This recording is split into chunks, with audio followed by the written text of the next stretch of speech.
প্রতিটা যুবককে যেন আল্লাহ ডাক দিয়ে বলে, যুবক গতকালকেও এক ওয়াক্ত নামাজ পড়লা না, আজও পড়তা না?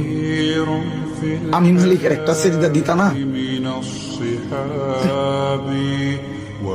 আল্লাহ যেন ডাক দিয়ে বলে ফজরের ওয়াক্তে, আমার বান্দা আজও কি সেজদা দিবে না আমারে? আজও এভাবেই যাবে? আজকের সারাদিনও নারী দেখতে দেখতে, উলঙ্গ ছবি দেখতে দেখতে কাটাবে, সেজদা দিবা না? আমি কি তোমাকে বানাই নাই? আমি কি তোমাকে চোখ দেই নাই? আমি কি তোমাকে কান দেই নাই? আমি কি তোমাকে জবান দেই নাই? আমি কি তোমাকে দুইটা ঠোঁট দেই নাই? ইয়া আইয়ুহাল ইনসানু মা গাররাকা বিরাব্বিকাল কারীম। আল্লাহ বলে, আমার বান্দা, কে তোমাকে আমার মতো দয়ালু মনিব থেকে ভুল পথে নিয়ে গেল? কে তোমাকে পথ হারা করে দিল? আমার চাইতে আপন জন তুমি কাকে পেল?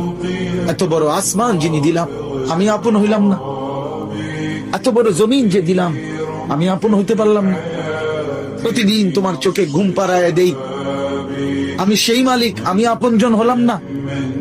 প্রতিদিন আবার ভোরবেলা উঠতে গেলে আমি তো ঘুম থেকে জাগিয়ে দেই, সেই আমি মালিক আপন হলাম? বলেন না বাপ, বলেন।